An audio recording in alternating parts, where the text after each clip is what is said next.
আহ! আমার অনেক ব্যথা লাগছে। ছেড়ে দাও মা। তুমি বিশ্বাস করো আমি কিছুই জানি না। আপু তো রুমেই ছিল। তুমি ডাকতে বলছো, এসে দেখি আপু নেই। আমি সত্যি কিছু জানি না।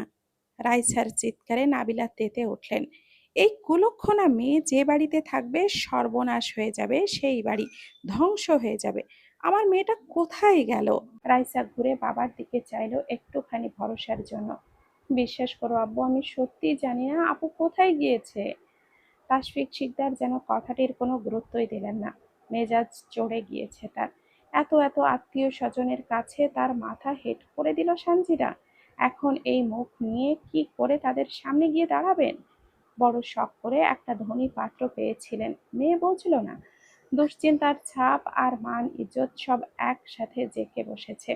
এখন কি করবে তুমি? এত মানুষের মাঝে আমাদের মান সম্মান কি হবে ভেবে দেখেছো? স্ত্রীর কথায় নিজেও আরো ভাবুক হলেন। কি করা যায়? অনেক ভাবনার পর নাবিলার মাথায় বুদ্ধি আসলো। এই জায়গায় যদি রাইসা বসে বিয়েটা করে, তবেই তাদের অপমান হবে না। রাইসাকে ধাক্কা দিয়ে ফেলে দেওয়ায় তার কপাল কেটে রক্ত বের হয়েছে। সেখানেই বসে ফুঁপিয়ে ফুঁপিয়ে কেঁদে চলেছে মেয়েটা। সেই দিকে লক্ষ্য করেই নাবিলা কিছুক্ষণ চতুর বুদ্ধি খাটালেন। অতঃপর এগিয়ে গিয়ে বসলেন রাইসার সম্মুখে। তারপর কড়া গলায় হুংকার ছাড়লেন, এত ন্যাকা কান্না আমাদের সামনে দেখাবি না। অসহ্য লাগে। পারিস তো শুধু এই একটাই, যখন তখন চোখের পানি ফেলতে। তো চোখের পানিতে আমার সংসার ডুবে গেল। অভিশপ্ত মেয়ে কোথাকার। জন্মের পরেই মাকে খেয়েছিস, এবার আবার আমাদেরকে না খেয়ে হাল ছাড়বি না, তাই না? আর কত তোকে বয়ে বেড়াবো? তোকে একটা কথা বলছি, কান খুলে শুনে রাখ। আমি কুলসুমকে পাঠিয়ে দিচ্ছি, চটপট রেডি হয়ে নিবি। আমাদের ঘাট থেকে এইবার নাম। কোনো রকম কোনো কথা যেন না ওঠে বিয়ে বাড়ি। সানজিদার জায়গায় চুপচাপ গিয়ে বসে থাকবি আর বিয়েটা করে নিবি। চমকে ওঠে রাইসা। বুকের ভেতর ধক করে উঠল। কি বলে তার মা? এটা কিভাবে সম্ভব? বোনের হবু বরকে কিভাবে বিয়ে করতে পারে? এটা তো অন্যায়। কিন্তু মুখ ফুটে বলার মতো সাহস পেল না। রাইসা যেন কিছু বলারই রইল না। পাথুরে মূর্তি বনে গেল। কোনো উত্তর বা মতামত তার দ্বারা যে দেওয়া সম্ভব নয়, সেটা তার পূর্ব পরিচিত। কোনো রকম ভনিতা ছাড়াই আবারও কাট কাট জবাব দিল নাবিলা বেগম। তোকে এই বিয়েটা করতেই হবে, বুঝতে পেরেছিস? এর অন্যথা যদি হয়, আমাকে তো তুই চিনিস, আমি কত দূর যেতে পারি তোর ধারণা আছে নিশ্চয়। ঘাড় ধাক্কা দিয়ে বাড়ি থেকে বের করে দিব। এরপর যেখানে খুশি চলে যাস আমার মুক্তি দিয়ে। রাইসা কিছুক্ষণ থেমে থাকলো। তার বলার মতো ভাষা নেই। হৃদস্পন্দন যেন থেমে গেছে। তবে কি ওরা রাইসার মতামতের জন্য অপেক্ষা করবে? করবে না। ওরা শুধু ওদের মতামত জানিয়েই দিল। একজন কাজিন তৎক্ষণাৎই এসে রাইসাকে সাজিয়ে দিল। রাইসা হ্যাঁ বা না বলার মতো শক্তি পেল না। পাবে কি করে? নিজের মা হলে তো বলতে পারতো। সৎ মা হয়েও যে এতদিন দেখে রেখেছে, এটাই তো অনেক। অল্প সময়ের মধ্যে যা পেয়েছে তাই সাজিয়েছে। নিঃশব্দে এক হাত ঘোমটা দিয়ে বসে আছে রাইসা। বুকের ভেতর কষ্টেরা দলা পাকিয়ে আসছে। তার যে কান্না করা বারণ। কান্নার গুরুত্ব দেওয়ার মতো কেউ থাকলে কান্না করার সার্থকতা থাকে। সেখানে ওরা তো আপন বলতে কেউ নেই। যার মা নেই, তার কাছে আবার কি? দুনিয়ার সমস্ত সুখ যদি পায়েও ঢেলে দেয়, তার মতো হতভাগী এই পৃথিবীতে একটাও নেই। চুপচাপ পুতুলের মতো বসে আছে, যেন একটা পাথরকে বউ সাজিয়ে বসিয়ে রেখেছে। আপন মনে ভাবছে, যদি নিজের মা বেঁচে থাকতো কি, তবে এইভাবে মেয়েকে একদিনের ব্যবধানে বিদায় করতে পারতো? এক বুক যন্ত্রণা নিয়ে কাজী যখন কবুল বলতে বলল, তখন যেন দুনিয়ায় আধার নেমে এলো। নরম হৃদয় বিষাদে ভরে উঠল। চোখ জোড়া ঠোঁট জোড়া কাঁপছে তীর তীর করে। কবুল বলার মতো শক্তি পাচ্ছে না। মনে হচ্ছে গলা কেউ চেপে ধরেছে, এমন একটা অনুভূতি। আশেপাশের সবাই বারবার কবুল বলতে বলছে, কিন্তু অসহায় রাইসার ওষ্ঠ জোড়ায় কেউ যেন সিলমোহর মেরে দিয়েছে। এইদিকে কবুল না বলায় বিয়ে বাড়ির সবার মধ্যে শোরগোল সৃষ্টি হলো। নাবিলা চারিদিকে এর পরিবেশ বুঝে রাইসার কানে কানে বলল, দেখ, আজকে যদি তোর জন্য আমাদের অপমান হয়, আমি তোকে একেবারে মেরেই ফেলবো। আমাদের ঘাট থেকে যাওয়ার একটা সুযোগ পেয়েও যাচ্ছিস না কেন? ধনী দেখেই তো বিয়ে হচ্ছে। খাবি, ঘুরবি, আরাম করবি। আমাদের পিছু ছেড়ে দে না। আর কত জ্বালাবি আমাদের? নাবিলা বেগমের কথায় যেন বুকটা ভরে উঠল অশ্রুতে। তাদের এতই অসুবিধা হচ্ছে তাকে নিয়ে। ঘোমটার আড়ালেই এক হাতে অশ্রু মুছিয়ে একটা দীর্ঘশ্বাস নিয়ে বলল, আলহামদুলিল্লাহ কবুল। কথাটি শোনা মাত্রই কাজী সহ সকলেই বলে উঠল আলহামদুলিল্লাহ। কালো শার্ট প্যান্ট পরে ফরমাল ড্রেসে বসে আছে একটা সোফায় বর।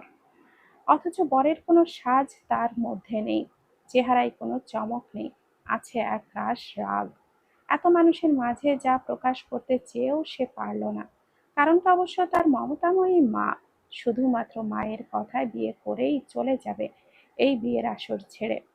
এদিকে ছেলের কাছে গিয়ে বিয়ে পড়াতে লাগলেন কাজী। যতটা সময় মেয়ে নিয়েছে কবুল বলার জন্য, তার চেয়েও বহুগুণ সময় নিল ছেলে। তার কপালের বিরক্তির ছাপ। অবশেষে বিয়ে সম্পন্ন হলো। আত্মীয় স্বজন সকলে মিষ্টি মুখের পর্ব চলল। ছেলের কাজিন এসে মেয়েটার ঘোমটা সরিয়ে চন্দ্রবিন্দুর ন্যায় তাকিয়ে রইল। চিৎকার করে উঠল, এটা তো সেই মেয়ে নয় যার সাথে বিয়ে হওয়ার কথা ছিল। এটা অন্য কেউ। মুহূর্তেই স্তব্ধ বিয়ে বাড়ি শ্মশানের মতো হলো। ক্ষণিক বাদে মেহেরিমা এসে বলেন, কি বলছিস তুই? সেই মেয়ে নয় মানে? ঠিকই বলছি আন্টি, এটা সেই মেয়ে নয়। এনারা আমাদের মিথ্যা কথা বলেছেন। তাসফিক শিকদারের মুখোমুখি দাঁড়িয়ে মেহেরিমা নওয়ান চোখে ভয়াবহ অবিশ্বাস রেখে বলেন, কি শুনছে? এসব কি সত্যি? তাসফিক শিকদারের মুখ কথা নেই, তার নীরবতাই বলে দিচ্ছে এই সব সত্যি। আপনি এভাবে আমাদেরকে ঠকালেন কেন? আমাদের একটা মান সম্মান আছে, সবকিছু শেষ হয়ে গেল।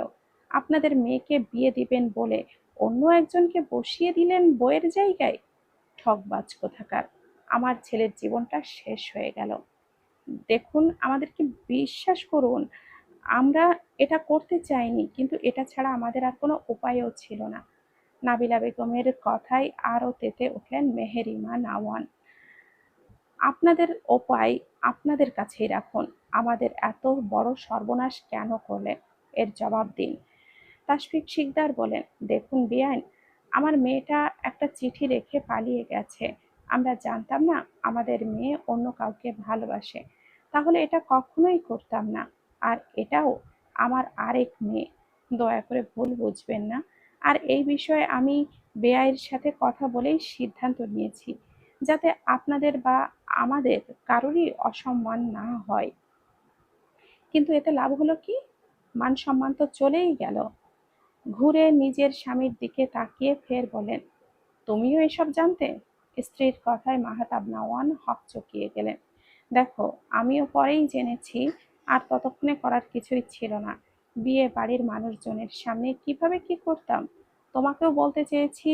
মনে করে দেখো, তোমাকে কতবার ডেকেছি, তুমি ব্যস্ত ছিলে, তাই আসলে না। এখন আমার আর কি করার? তাই বলে পুরো কথা বলার আগেই থামিয়ে দিলেন। দেখো, যা হওয়ার তা হয়ে গেছে। এখানে কারোর হাত নেই, সব উপরওয়ালারই ইচ্ছা। তুমিও মেনে নাও, আমাদের ছেলের কপালে এই মেয়েই ছিল, তাই এমনটা হয়েছে। নাবিলা বেগম সুর টেনে বলেন, দেখুন বেআইন, আমাদের এই মেয়ে ও খুব লক্ষ্মীমন্ত মেয়ে। রান্না বান্না থেকে শুরু করে সমস্ত কাজ পারে। এক কথায় সর্বগুণী মেয়ে। মায়ের মুখে এমন কথা শুনে রাইসা সহসা হাসল। এই হাসি যেন তার ছেলের হাসি, যেই মেয়েকে সারা দিন রাত খুঁটিয়ে একটু ভালো করে কথা পর্যন্ত বলতো না, অথচ সেখানে মানুষের সামনে নিজের মাথা বাঁচাতে কত শত প্রশংসার পঞ্চমুখ। এদিকে যখন তেজ জানতে পারল তার সাথে বিয়ে তার সাথে যার বিয়ে হওয়ার কথা ছিল সে পালিয়ে গেছে, অন্য একজনের সাথে বিয়ে দেওয়া হয়েছে, তার দাউ দাউ করে আগুন জ্বলে উঠল তেজের। রেগে মেগে বেরিয়ে গেল কাউকে কিছু না বলে। মার্জিয়া অনেক ডেকেও ভাইকে থামাতে পারেনি। এদিকে বিয়ে বাড়ির হৈ হৈ রই রই ব্যাপার পুরো গ্রামে ছড়িয়ে পড়ল। সবাই বলাবলি করছে, এক মেয়ে পালিয়েছে নাগরের সাথে। আরেক মেয়েকে বিয়ে দিল ঠকিয়ে। সেই মেয়ের চেহারাও পর্যন্ত না দেখে বর অর্ধেক রাস্তা থেকে পালিয়ে গিয়েছে। এদের বাড়ির নাটক দেখে আমাদের গ্রাম নষ্ট হয়ে গেল। কি ছেলে মেয়ে মানুষ করে এরা! আসলেই তো, ওরা সত্যি বলছে। সদ্য বিয়ে করা বউকে রেখে রেখে গেলে যে কেউ এই কথাই বলবে। অনেকেই তো এও বলছে, বেচারির পোড়া কপাল, বাবার বাড়িও সুখ পেল না, এদিকে স্বামীও ছেড়ে চলে গেল।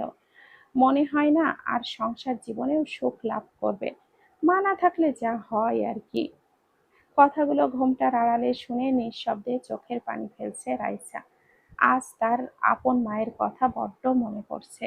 খুব বলতে ইচ্ছে করছে, মা, তুমি আমাকে একা কেন রেখে গেলে? সঙ্গে করে কেন নিয়ে নিলে না? তার কথা কি আর শুনতে পারবে তার মা? একা একাই অঝোর ধারায় অশ্রু ঝরালো। এত এত মানুষ চারিদিকে, অথচ এই মেয়েটার কষ্ট বোঝার জন্য একটা মানুষও নেই। তার বুকের ভেতর উথাল পাথালের শব্দ, আর তার কারোর কান পর্যন্ত পৌঁছালো না। এ বড় কঠিন সুর। সব আত্মীয় স্বজন চলে গেছে। এসব কাহিনীর পর আর কেই বা থাকতে চায়? মাহতাব নওয়ান যখন জানতে পারল তার ছেলের আগেই বেরিয়ে গেছে, তখন তিনি হতাশ হলেন। বিয়ে যখন হয়েই গেছে, এখানে আর কি করার? মেয়েকে তো রেখে যাওয়া যায় না। সে এখন তার ঘরের ইজ্জত। বিদায় বেলায় বাবার কাছে গিয়ে কাঁদল রাইসা, কিন্তু তার বাবা শুধু চেয়ে দেখল, মাথায় হাতটাও পর্যন্ত রাখলো না, যেন বিদায় করে দিতে পারলেই বাঁচে। নাবিলা বেগম রাইসাকে ধরে মিথ্যে মিথ্যে কান্না করলো, অথচ তার চক্ষুপট জোড়ে এক ফোঁটাও অশ্রু নেই। সুখে থাকিস মা, তোর খুব ভালো হোক। শ্বশুর বাড়ির সবার সাথে সবসময় ভালো ব্যবহার করিস। জবাবে রাইসা শুধু মাথা নাড়ালো। মা, আমি একটু রুমে যাব।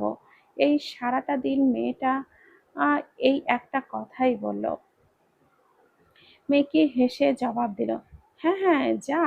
শেষবারের মতো নিজের রুমটা দেখে আয়। এখানে আমার থেকে অনুমতি নেওয়ার কি আছে? সম্মতি পেয়ে রাইসা দ্রুত গতিতে ছুটল নিজের জন্য বরাদ্দকৃত সেই চিলে কোঠার ঘরে। আগের যুগের মতো বেঁধে রাখা একটা পুঁটলি বের করে সেখান থেকে একটা ছোট্ট ছবি বের করলো। অকপটেই চক্ষু ভেসে এলো, জানো আম্মু, তোমার এই একখান ছবি ছাড়া আমার কাছে কিছুই নেই। তোমাকে ভীষণ মনে পড়ে আমার। তুমি আমার সাথে বেইমানিটা না করলেও পারতে। আমি কি খুব বোঝা ছিলাম তোমার কাছেও, যে জন্য তুমি সাথে নিলে না? আমার আমার কেন পৃথিবীতে আসতে হলো, যেখানে ভালোবাসা নামক অনুভূতি আমার জন্য নেই, আর না একটুখানি সহানুভূতি? ছবিটাই তার জন্মদাত্রী মা রোহিণী শিকদার। চেহারায় হাস্যোজ্জ্বল, যেন চাঁদের আলোর মতোই ঝলমল করছে। কেউ বুঝবে না যে ছবির মানুষটা আর বেঁচে নেই। চোখ মুছে নিল। আরেক বাড়িতে আরেক যুদ্ধ তাকে নামতে হবে। যেভাবে শিকদার বাড়ির চাকরানী ছিল, পার্থক্য একটাই, এখন থেকে স্বামীর সেবা আর শ্বশুর বাড়ির কাজের লোক। উঠে বাইরে আসতেই মার্জিয়া রাইসার হাতটা ধরে বলে, চলো ভাবি, আমি তোমাকে নিয়ে যাচ্ছি। হঠাৎ ভাবি ডাক শুনে যেন গায়ে অদ্ভুত কাঁটা দিল। হে কেমন ডাক! এত সুন্দর মিষ্টি করে ডাকলো। এর আগে কেউ উচ্চ স্বর ব্যতীত কোমল গলায় নামটাও উচ্চারণ করতো না। সেখানে মার্জিয়ার ভাবি ডাক যেন কোথাও প্রশান্তির হাওয়া বইয়ে দিল। গাড়িতে উঠে জানালা দিয়ে একবার চাইলো সেই শিকদার কুটিরের দিকে, যেখানে তার শৈশব কেটে কৈশোরের জীবনে পদার্পণ করেছিল। এত এত স্মৃতি যেন একটা দিনেই তার জীবনে অভিশপ্ত করে দিল। এই তো, সকালেও বেশ খুশি ছিল বোনের বিয়ে হবে ভেবে, কিন্তু সময়ই ফেরে। যাকে দুলাভাই ডাকার কথা, সেই এখন তার স্বামী। সময় মানুষকে কত কিছুই চিনতে জানতে সাহায্য করে। একরাশ অভিমান ফেলে চলে যাচ্ছে। গাড়ির পেছনে বসে মার্জিয়া, আতিয়া আর রাইসা। এখনো ঘোমটা টেনে বসা রাইসার মুখ কেউই দেখেনি। সানজিদাকে যখন দেখতে এসেছিল তখন রাইসাকে ঘরে তালাবদ্ধ করে রেখেছিল, তাই তার সাথে কারোর সাক্ষাৎ হয়নি বা সম্মুখে দেখাও না। রাইসাকে দেখে যদি তার মেয়েকে ছেড়ে রাইসাকে পছন্দ করে, তাই এই কাজ করেছিল নাবিলা বেগম। যদি এমন সোনার হরিণ হাত থেকে ফসকে বেরিয়ে যায়। কিন্তু সেই ভয়ই সত্যি হলো। আর যাকে লুকিয়ে রেখেছিল তাকেই নিজে মুখে বিয়ের তাগাদা দিতে হয়েছে। সাই সাই করে গাড়ি চলছে রাস্তা দিয়ে। রাইসা আগে কখনো এমন বড় গাড়িতে ওঠেনি। শুধু রাস্তায় দাঁড়িয়ে দাঁড়িয়েই দেখতো এত দূর পর্যন্তই। জানালার দিকে তাকালো। ঘোমটার বাইরে থেকে তাকে দেখা না গেলেও ঘোমটার ভেতর থেকে রাইসা ঠিকই সবকিছু দেখতে পারছে। পরিষ্কার না হলেও আবছা দেখা যাচ্ছে। একের পর এক গাছপালা, দোকানপাট, বড় বড় বিল্ডিং, সবকিছু ছাড়িয়ে শহরের রাস্তায় উঠে পড়েছে গাড়ি। হিমেল বাতাস এসে যেন শরীর ছুঁয়ে দিল। শীতল বাতাসে শরীর শীতল হলেও মনকে শীতল করতে পারল না। সবেগে ঝরতে থাকা অশ্রু জল কোণঠায় নেমে এসেছে। আমার ছেলেটা কোথায় গেল কে জানে। এদের পরিবারের জন্য আমার ছেলেটার কিছু হলে আমি কাউকে ছেড়ে দেব না। গাড়ির ভেতরেই স্ত্রীর এমন কথা শুনে মাহতাব নওয়ান সংকুচিত হলেন। কি বলছো এসব? গাড়িতে মেয়েটা বসে আছে, সে এখন আমাদের ছেলের বউ। এত বড় সত্যি আমরা অস্বীকার করতে পারি না।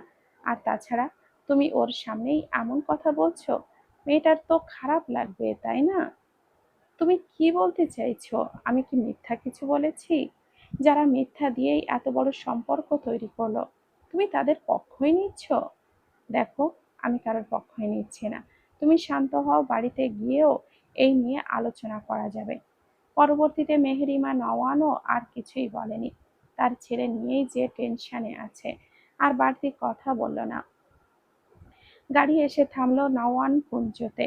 চারতলা ভবনের একটা বিশাল ডুপ্লেক্স বাড়ি, যেখানে না দামি দামি আসবাবপত্র বলে দেয় তাদের বংশ ও অর্থবিত্ত কি। রাইসা যেন স্বপ্নে ঘুরতে এসেছে। এক এক করে বাড়ির ভেতরে প্রবেশ করলো। মেহেরিমা নওয়ান মেয়েকে বলল, তুমি এই মেয়েকে ওপরে তোমার পাশের রুমে নিয়ে যাও। তারপর দেখো তার কি কি প্রয়োজন। রাত প্রায় তখন 1টা বেজে গেছে। এই সময় আর কেউ খাবার খেতে আসলো না। অবশ্য খাবার খাওয়ার মতো পরিস্থিতিও তাদের মধ্যে এখন নেই। তোমার বোকামির জন্য আজ আমার ছেলেটা বিয়ে বাড়ি থেকেই চলে গেছে। এখন কোথায় আছে আমি কেমন করে জানবো? তুমি অযথাই টেনশন করছো। ফোন দিয়ে দেখছি কোথায় আছে। আমি এতক্ষণে ফোন দেইনি মনে করেছো? আমার ছেলে ফোনটা বন্ধ করে রেখেছে। আমি তোমাদের বাপ ছেলের জ্বালায় অতিষ্ঠ হয়ে পড়েছি। আমার দিকে কেউ নজরও দেয় না।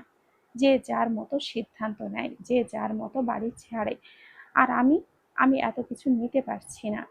টেনশন করো না, তোমার ছেলে চলে আসবে। দেখো কোনো বন্ধুর ফ্ল্যাটে উঠেছে। স্বামীর কথাতেও কপালের ভাঁজ সরল না মেহেরিমার নওয়ানের। তার দুশ্চিন্তার নেই শেষ। এত রাতে ছেলেটা কোথায় গেল এই নিয়ে ভাবছেন। এদিকে রাইসাকে পাশের রুম দেখিয়ে ফ্রেশ হতে বলে চলে গেল মার্জিয়া। এরপর এসে ডাকলো, ভাবি দরজা খুলুন, কিছু খাবেন না? ওপাশ থেকে উত্তর আসলো ছোট করে, আমার খিদে পাইনি। মার্জিয়া আর কথা বাড়ালো না। সারাদিন যা দখল গেছে, এখন রেস্ট নেওয়া ভালো। রাইসা বারান্দায় গেল। চাঁদের আলোয় ঝলমল করছে চারিদিক। সে এক বিন্দু আলো এসে এই বারান্দায়ও পড়েছে। ব্যাগ থেকে কাপড় বের করে একটা সুতির থ্রি পিস পরে নিল। এখানে ঘরে আসবাবপত্রের নেই অভাব, যেন জায়গার অভাব পড়েছে, কিন্তু আসবাবপত্রের নয়। দামি দামি জিনিস দেখে রাইসা হতবাক হলো, অথচ ভাবলো এসব তার বোনের অধিকার ছিল। এত সুখের সংসার ছেড়ে কোথায় গেলে আপু? কোনো উত্তর আসলো না। আনমনেই ভেবে চলেছে দিনের কথা।